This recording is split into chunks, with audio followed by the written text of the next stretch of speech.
Bismillahirrahmanirrahim. Assalamualaikum warahmatullahi wabarakatuh. Waalaikumsalam warahmatullahi wabarakatuh. Alhamdulillahirabbil alamin wassalatu wassalamu ala asrofil anbiya'i wal mursalin wa ala alihi wa sahbihi rasulillahi ajmain. Alhamdulillah, puji syukur kepada Allah Subhanahu wa taala. Alhamdulillah. Salawat beserta salam kepada Nabi junjungan Muhammad sallallahu alaihi wasallam. Allahumma sholli ala Muhammad wa ala ali Muhammad.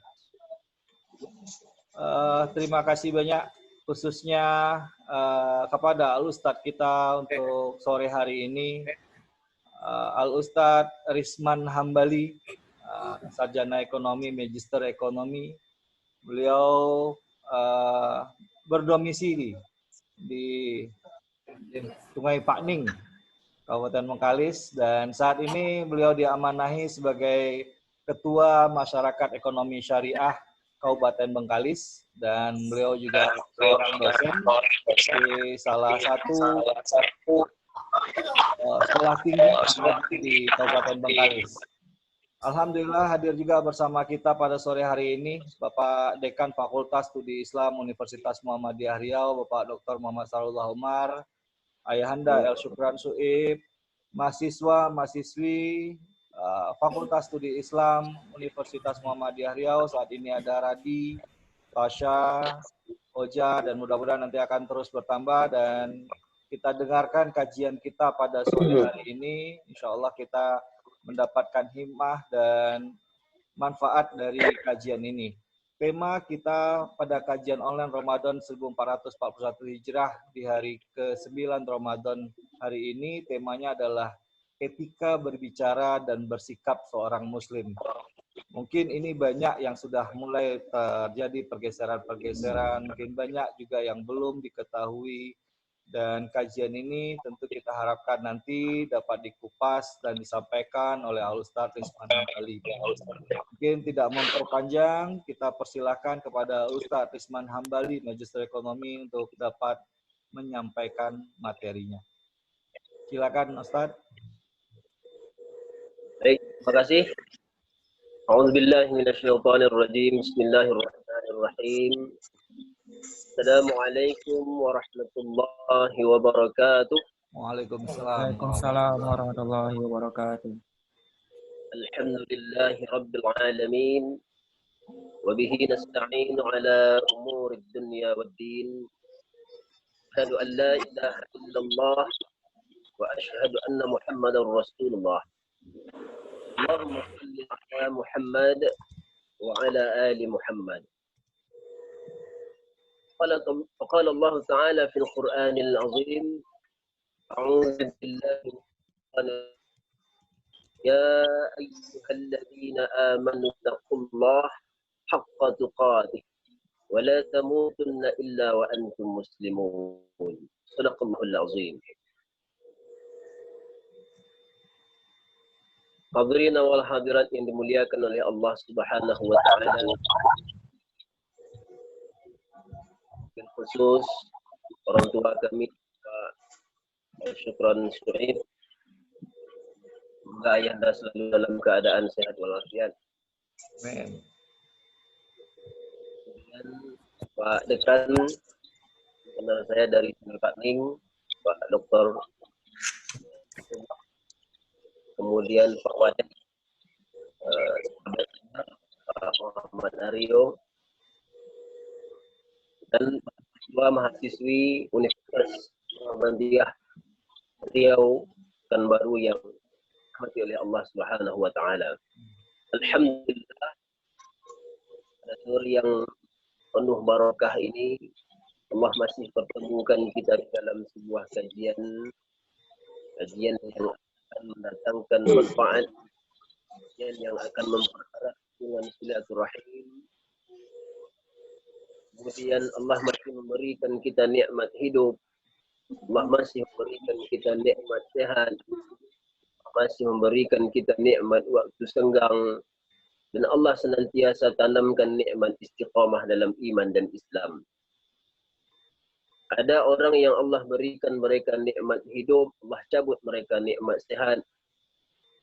Ada orang yang Allah berikan mereka nikmat hidup dan nikmat sehat, tapi Allah cabut nikmat waktu senggang dari dalam dirinya. Kemudian ada orang yang Allah berikan mereka nikmat hidup, nikmat sehat dan nikmat waktu senggang, tapi Allah cabut nikmat istiqamah dari dalam dirinya. Makanya kata Nabi SAW dalam sebuah hadis, Nabi katakan, qala Rasulullah SAW, Rasulullah SAW bersabda, ni'matani maghbunun fihima katsirun minan nas, as-sihhatu wal faragh. Ada dua kenikmatan yang banyak manusia tertipu karena dua kenikmatan tersebut, yaitu nikmat sehat dan nikmat waktu senggang. Oleh sebab itu, kita yang pada sore hari ini yang Allah masih berikan kita nikmat hidup, nikmat sehat dan nikmat waktu luang, dan mudah-mudahan Allah senantiasa tanamkan nikmat istiqamah dalam iman dan Islam di dalam diri kita. Amin ya rabbal alamin. Salawat beserta salam senantiasa tercurahkan kepada baginda Rasulullah sallallahu alaihi wasallam. Allahumma salli ala Muhammad wa ala ali Muhammad. Mudah-mudahan dengan memperbanyak bersolawat kepada baginda Rasulullah sallallahu alaihi wasallam, kita akan mendapatkan syafaat yaumil akhir nanti. Amin ya rabbal alamin. Dalam sebuah hadis dikatakan, man shalla alayya salatan wahidan, siapa yang bersolawat kepadaku satu kali, kata Nabi sallallahu alaihi biha asyra, Allah balas dengan 10 kebaikan. Wa huttat anhu asyara sayyi'at, Allah tutupi 10 kesalahan dan kesilapan. Wa rufi'at lahu 10 darajat, Allah naik di sisi Allah Subhanahu wa taala. Dan sebab itu, kalau di dalam sebuah kajian majlis ilmu tidak dilantunkan selawat kepada baginda Rasulullah, kata Nabi, majlis itu adalah majlis yang busuk, majlis bangkai. Maka perbanyaklah bersolawat kepada baginda Rasulullah. Satu kali saja kita bersolawat kepada baginda Rasulullah, 30 yang Allah balas. Allah berikan 10 kebaikan, Allah tutupi 10 kesalahan dan kesilapan, dan Allah naikkan 10 derajat tingkatan kemuliaan di sisi Allah Subhanahu wa taala. Mudah-mudahan kita akan mendapatkan syafaat yaumil akhir nanti. Amin ya rabbal alamin. Bapak dan Ibu, hadirin wal hadirat yang dimuliakan oleh Allah Subhanahu wa taala. Kajian kita pada sore yang penuh barakah ini adalah tentang bagaimana etika berbicara dan bersikap seorang muslim. Kata etika secara etimologi bermakna ilmu tentang apa yang baik dan apa yang buruk, dan tentang hak dan kewajiban moral atau akhlak. Kalau di dalam Islam, etika ada 2 pengertian yang digunakan, yaitu adab dan akhlak. Kalau akhlak itu diperoleh atau dihasilkan dari amalan-amalan terbaik. Allah Subhanahu wa taala berfirman di dalam Al-Qur'an surah Al-Ahzab ayat 70 sampai 71. A'udzu billahi minasyaitonir rajim. Ya ayyuhalladzina amanu taqullaha wa qulu qawlan sadida. Yuslih lakum a'malakum wa yaghfir lakum dhunubakum. Wa man yuti'illaha wa rasulahu faqad faza fawzan 'azima. Hai orang-orang yang beriman, kata Allah. Allah seru kita dengan orang-orang yang beriman.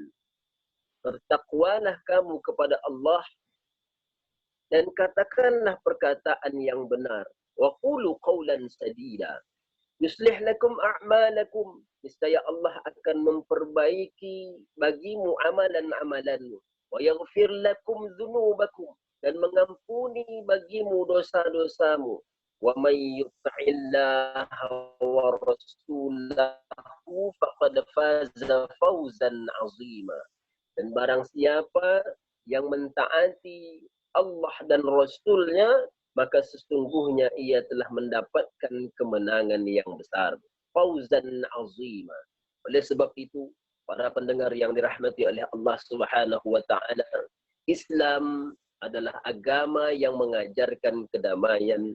Islam adalah agama yang mengajarkan bagaimana etika seorang muslim, seorang yang beriman di dalam berkata-kata, di dalam berucap, dan di dalam berbuat.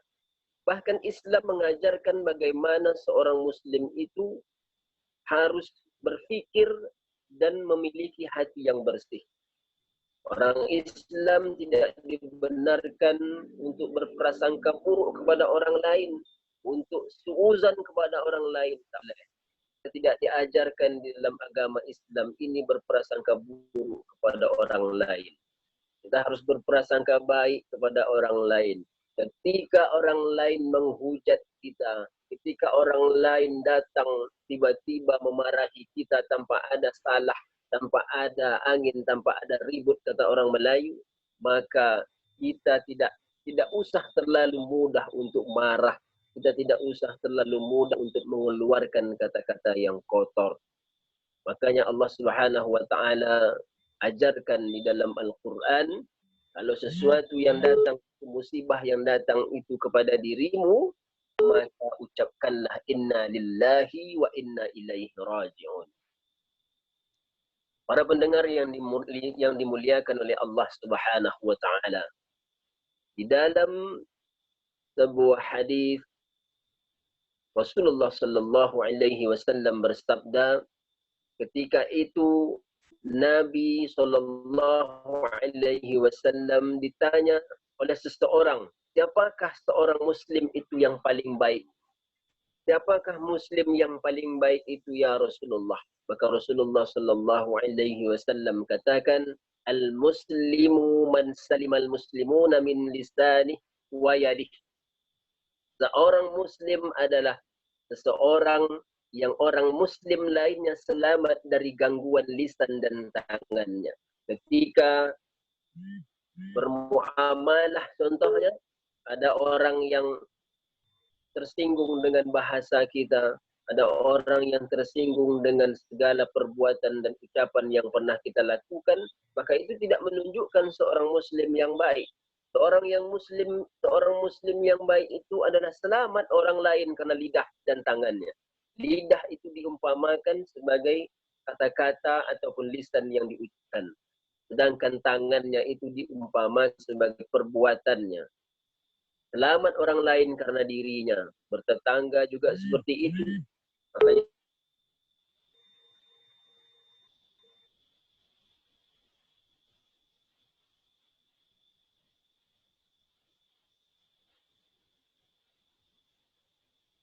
Ustaz Risman.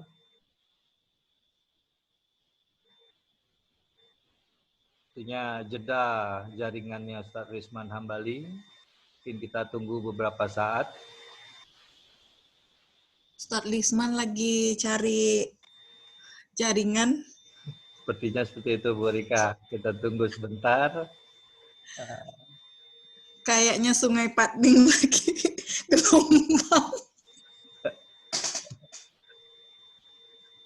Oke. Status.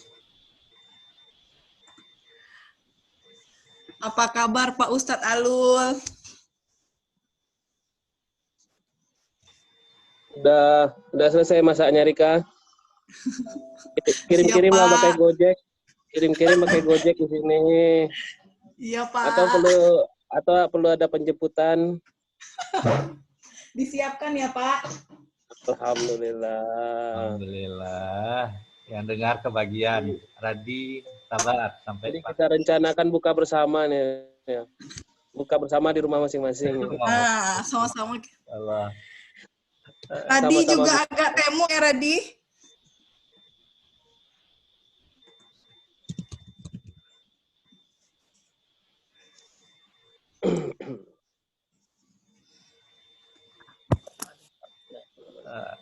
Temu apa, Bu? Ndut.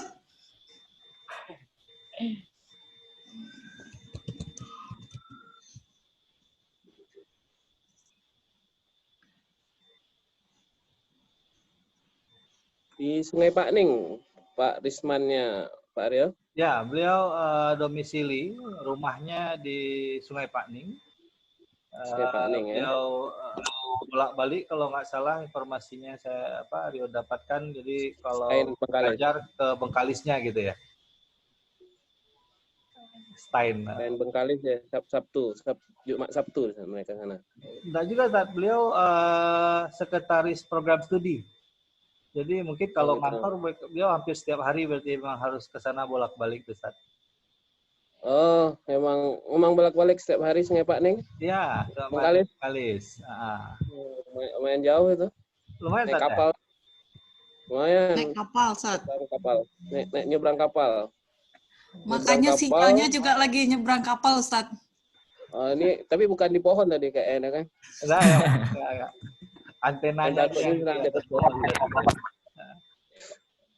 Baik, Ustaz, mohon izin untuk sembari menunggu ini, apakah mungkin bisa kajiannya dilanjut dengan Pak Dr. dulu atau kita tunggu? Iya, Pak Ustadz, boleh. Minta Radi lah nih. Apa belum lagi Pak, ilmunya belum ada Pak. Ramadan ini seperti apa, suasana Ramadan tahun ini apa bedanya dengan tahun-tahun sebelumnya? Apa yang dirasakan? Dan apa kira-kira? Ya, kira-kira apa harapan-harapannya lah ya, supaya Ramadan ini apa hikmahnya kira-kira apa gitu kan? Kita kan perlu juga mendengar dari semua pihak tentang Ramadan ini seperti apa. Baik, silakan. Ini mudah-mudahan kita lagi nunggu koneksi lebih lanjut dengan Ustaz Risman Hambali ini. Silakan Radi, apa kegiatan di sana? Apa yang lebih baik tahun ini? Mungkin kegiatan lebih tahun ini Pak, lebih tadarusnya lebih di rumah gitu. Jadi tadarus sama adik sama mama kan. Nah, di satu sisi masjid kita sunyi itu, yang setiap malamnya kita rame sampai jam 12 malam tadarus. Tiba-tiba masjid kita hening gitu. Seakan-akan kayak bulan-bulan biasa gitu. Tapi di tengah Covid kayak gini nih, istilahnya rasa kekeluargaan itu lebih ngumpul Pak gitu. Yang biasanya Radi ngerantau di Pekanbaru kan selama bulan Ramadan kuliah, sekarang lagi di rumah gitu ngumpul sama keluarga. Aryo. Ya. Sebelum itu kita sapa dulu lah Ayahanda. Sehat ya. Papa sehat? Wah, alhamdulillah. Pak, kasih masukan Pak, berkenan dengan tema kita sore hari ini Pak, tentang bagaimana seorang Muslim bersikap dan berbicara dan bersikap seorang Muslim. Apa masukannya nih dari Papa? Ya, sebenarnya malu ngomong kalau ada itu Pak Ustadz kita, Pak Dokter di sana nggak enak gitu. Tinggal apalah, paling nggak pepatah orang tua, mulutmu harimaumu, itu harus dari kampung itu. Ya, mulutmu harimaumu, berarti harus dijaga. Dan juga petua dari kampung juga dibilangkan menganga dulu baru mengomong. Jadi sebetulnya apa yang kita ucapkan itu semua juga akan kita pertanggungjawabkan. Jadi barangkali itu intinya, tetapi juga tentu dari Rasulullah sendiri pun sudah mengatakan bahwa juga kebanyakan orang masuk neraka itu juga karena mulutnya. Nah, jadi paling tidak ada beberapa poin bisa kita ambil, berbicara itu bisa bermanfaat dan bisa menjerumuskan orang masuk neraka. Jadi sekali lagi, berpikirlah dulu sebelum berbicara, karena bicara itu akan ada pertanggungjawabannya. Begitu saja. Apakah benar itu Pak Ustadz? Tolong dibenarkan. Betul sekali ya Anda. Jadi Sufyan As-Tsauri itu pernah mengatakan dalam kitab beliau itu bahwa orang yang berilmu itu ada 3 tingkatannya. Ada al-ilm, orang yang berilmu. Ini kaitannya juga dengan etika tadi. Ada 3 tingkatannya. Pertama, awaluhu al-kibar katanya. Jadi orang yang berilmu itu 3 tingkatannya. Pertama yaitu al-kibar. Biasanya orang yang berilmu itu pertama itu sombong ya. Bangga dia, oh ini saya yang paling pintar nih atas dunia nih. Saya ustadz besar nih, ya kan? Saya orang yang paling hebat nih, ya kan?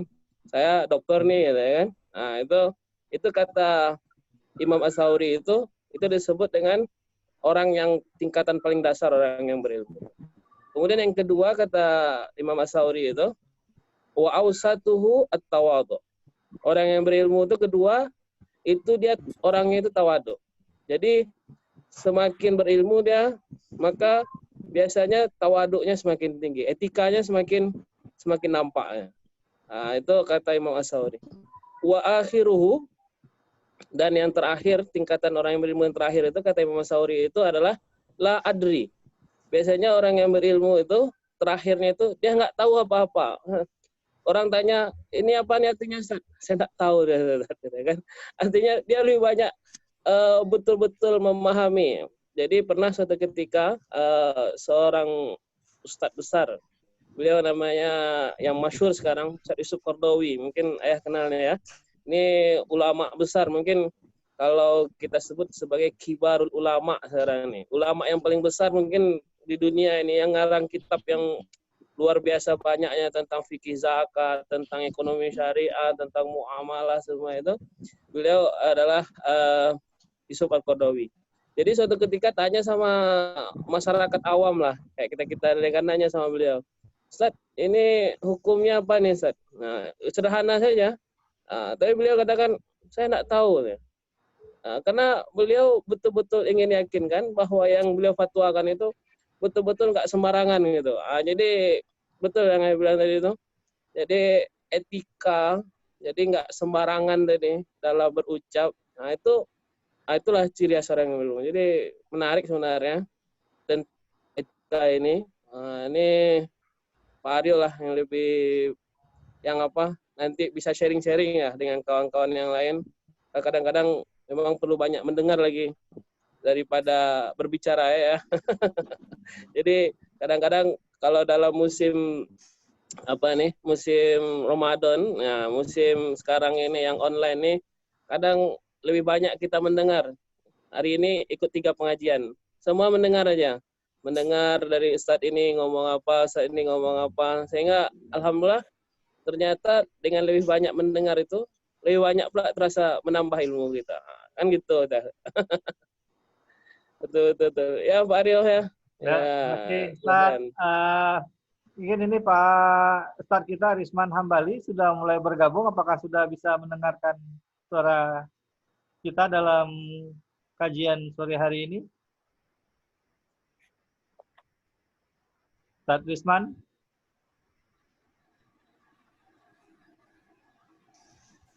Belum sepertinya Pak Aryo.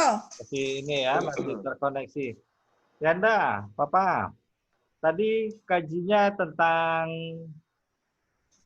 berbicara. Mungkin ada ya penggalan seperti tadi ataupun nasihat bagaimana pula untuk kita untuk bersikap, Yanda. Ya, sebenarnya cukup jelas tadi dari Ustaz Sahrullah. Kan juga ada pepatah bahasa menunjukkan bangsa. Jadi sebenarnya bagi orang-orang yang pintar itu melihat penampilan seseorang, apa yang dibicarakannya, gaya bicaranya, mimiknya, semua sebetulnya bisa dinilai orang bagi orang yang tahu. Seperti apa orang tampil dan menganggap lebih tahu, terlihat gayanya di atas podium. Terlihat gayanya, ini yang menunjukkan menutup kekurangannya bisa juga. Ya, dan di situ akan nampak isi kepala orang dengan apa yang dikeluarkannya nanti dari mulutnya. Jadi barangkali kembali lagi bahasa kita ini sebenarnya perlu juga banyak latihan. Juga orang nggak serta-merta akan bisa tampil di depan umum. Saya jadi ini, jadi itu juga berat. Ada jenjang-jenjangnya.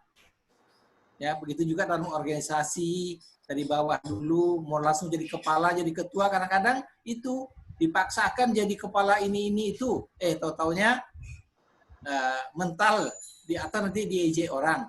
Jadi barangkali pesan buat anak-anak semua ini, ya belajarlah. Belajar tampil ini juga perlu. Pulang kampung beranikan tampil di surau dulu, tampil sampaikan 1-2 hadis saja, bahas gitu-gitu. Barangkali itu aja pesan, terima kasih. Alhamdulillah. Ya. Nah, ingat banget kalau disuruh belajar tampil, memang kadang-kadang perlu dicambuk, perlu dipaksa, dan bahkan mungkin tidak berangkat dari kemauan kita. Kerasa mungkin yang disampaikan Ayanda memang cambuk selalu lah ya, terutama buat saya, hampir 40 tahun ini ngerasain disuruh banyak belajar. Terima kasih banyak, Ayanda. Setelah penyampaiannya, mungkin kita ada lebih kurang 5 sampai dengan 7 menit ke depan. Mungkin ada pandangan dari Pak Dekan berhubung dengan kondisi kita saat ini di tengah wabah, ya, dengan banyaknya emosional yang mungkin yang ya harusnya tidak perlu, tapi itu memang terasa bahwa ini kondisi saat ini seringkali emosi kita nggak terlalu stabil, dan akhirnya ini mempengaruhi etika kita, mempengaruhi sikap kita, baik itu terhadap sesama pemimpin, bahkan mungkin juga keluarga kita, dan mungkin juga salah juga dalam kita menempatkan diri kita dalam hal beretika, bersikap, dan berbicara saat ini. Silakan, Ustaz. Ya, mungkin ini satu hikmah yang luar biasa dari, artinya kalau sering satu hadis yang paling masyhur yang sering dikutip oleh para ulama itu, ajaban li amril mu'min itu. Orang mukmin itu adalah orang yang paling hebat. Iza asobahul khairu syakara. Jadi kalau dia mendapatkan kebaikan, dia senantiasa bersyukur. Wa iza asobahud durru sobaro. Kalau dia mendapatkan keburukan, maka dia akan senantiasa bersabar. Nah, jadi kalau orang mukmin, dia akan jauh daripada etika buruk dalam segala kondisi apapun. Bahkan di tengah wabah yang paling menarik itu, etika sebagai seorang mukmin ketika terjadi wabah itu, dia senantiasa bersabar para sahabat itu ketika terjadi musibah yang luar biasa di Syam. Maka mungkin hikmah yang luar biasa yang bisa kita ambil ketika kita mendapatkan wabah ini, sebenarnya kalau saya lebih banyak mendapatkan ilmu di wabah ini daripada ketika waktu biasa. Jadi kalau ketika waktu biasa tuh rapatnya setiap hari ya, setiap hari itu rapat sampai kepala pun sakit debatnya. Tapi kalau selama wabah ini setiap hari itu dengan ceramah. Jadi setiap hari ngikutin kuota ini sengaja dibeli banyak-banyak supaya dihabiskan untuk mendengarkan ceramah. Jadi ini mungkin orang-orang mukmin itu akan senantiasa mendapatkan manfaat dalam setiap kondisi. Jadi saya terus terang ketika melihat kondisi seperti ini, ternyata kegiatan keagamaan masyarakat itu cenderung lebih banyak kepada ilmu pengetahuan ketimbang ritual belaka. Jadi kalau kita ikuti dari serangkaian kegiatan, mungkin kalau kita rajin ikuti di grup WA dan lain sebagainya, itu banyak sekali. Bahkan semalam itu sama PP Muhammadiyah itu saya ikut sama Dokter Ustadz, banyak Prof Din juga saya ikut, kemudian beberapa kegiatan lain sama Hilman Latif semalam dengan PCIM Malaysia. Itu sekarang musimnya kita memang banyak menggali ilmu karena semuanya ada di dalam genggaman kita. Maka kalau dari sisi etikanya, Maka musim sekarang ini adalah etikanya musim kita banyak mendengar dan banyak mendapatkan ilmu ketimbang kita sibuk ke sana kemari dengan rutinitas. Jadi sekarang tidak ketemu lagi jalanan macet, tidak ketemu lagi hal-hal yang buruk-buruk, sudah jarang kita ketemukan. Lebih banyak tergantung lagi. Tadi kembali kepada hadis tadi, bagaimana kita menyikapi hadis tersebut supaya maknanya dalam setiap keadaan orang mukmin itu adalah orang yang terbaik. Jadi ketika dia mendapatkan ketika dia mendapatkan sebuah kebaikan, dia akan senantiasa bersyukur. Maka setiap dalam kegiatan itu semuanya kita bersyukur. Alhamdulillahirabbil alamin. Tapi ketika ada setiap musibah seperti ini, dia bersabar. Maka banyak hadis, banyak ayat Al-Quran menyebutkan wasta'inu bis-sabri was-shalah. Ya kan? Sabar itu memang menarik, tetapi hikmah yang luar biasa dari kesabaran itu adalah sebenarnya itulah ujian yang paling hebat kepada orang-orang yang beriman. Maka para sahabat, para nabi itu, kehebatan mereka itu setelah mereka diuji dengan kesabaran. Dan tidak ada dalam banyak riwayat disebutkan, dan tidak ada satu orang nabi pun diutus kecuali dengannya ada kesabaran. Jadi maka ada namanya ulul azmi minar rasul. Ulul azmi minar rasul itu adalah nabi-nabi terbaik, nabi-nabi yang paling kuat memegang keimanannya, serta nabi yang paling sabar sebenarnya. Jadi ulul azmi itu kita tahu ada 5. Kalau Radi dia hafal nih di luar kepalanya. Di luar ya dia, di dalam ya. Jadi ulul azmi itu ada 5. Di antaranya yang paling kuat itu Nabi Ibrahim.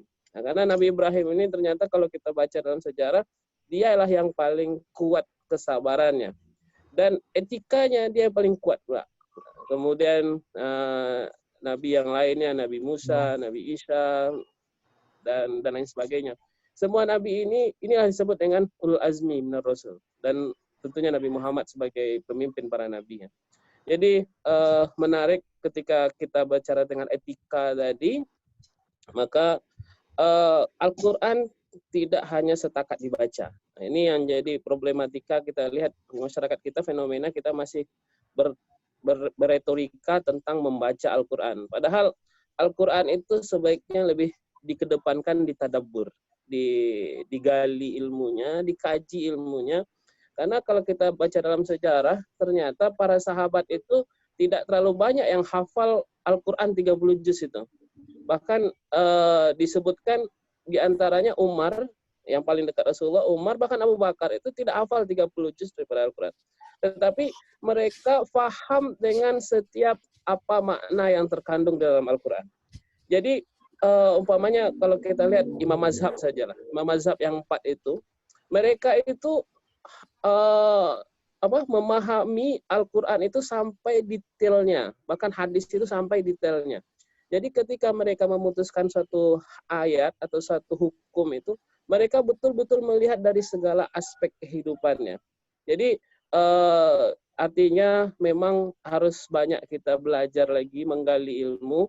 Contoh paling sederhana itu ketika Imam Malik itu adalah imam yang Imam Malik itu ketika dia ingin memutuskan apakah sholat tarawih itu 8 rakaat, ya kan, atau 20 atau 36, apa kurang tahunya Imam Malik itu tentang ayat-ayat tersebut, hadis-hadis yang berkaitan dengan itu. Tetapi dalam fatwanya beliau mengatakan bahwa dia mengikuti yang ke-36. Karena prinsip pemahamannya yang sedemikian mendalam. Jangan kita banding diri kita dengan Imam Malik, mungkin yang hafal hanya 10 atau 20 hadis saja. Imam Malik itu hafal karena beliau ahlul Madinah. Beliau tinggal di Madinah dan besar di Madinah, dan beliau bergaul dengan orang-orang Madinah. Tapi beliau mengamalkan 36 dalam sholatnya ketika tarawih. Artinya apa? Artinya bahwa ilmu yang sangat luas tadi itu betul-betul menjadi kunci dari kesuksesannya. Mungkin itu Pak Aryo. Baik, terima tentang kasih etik banyak tadi. Pak Ustadz Dr. Muhammad Sarullah. Mohon maaf baru hadir Bu Amelia Wirda, terima kasih banyak. Mungkin di penghujung kajian kita, insya Allah besok dan selanjutnya bisa ikut bergabung. karena ini menggunakan aplikasi Zoom yang berbatas waktu. Kita cukupkan untuk kajian kita untuk sore hari ini. Terima kasih banyak Ayahanda El Syukran, mahasiswa, mahasiswi Fakultas Studi Islam, ada Radi, Tasya, Laras, Rizalfi, Bapak Ibu sekalian yang hadir, ada Ibu Rika Septianingsi, Bu Amelia Wirda, Eci Basdi Caniago, Dr. Muhammad Sallallahu, Dekan Fakultas Studi Islam. Kita tutup Mario, ya, waktunya sapa 1 dulu. menit. Bu Amel, maaf lahir batin, Maaf lahir puasa, batin. selamat Oke. puasa. Terima kasih. Sama-sama Rika. Ya. Maaf baru bisa gabung, baru siap. Mohon maaf atas apabila ada yang kurang berkenan. Kita tutup dengan doa penutup majelis. Subhana rabbika. Subhanakallahumma wa bihamdika asyhadu alla ilaha anta astaghfiruka wa atubu ilaik. Mohon maaf apabila ada yang kurang berkenan. Assalamualaikum warahmatullahi wabarakatuh.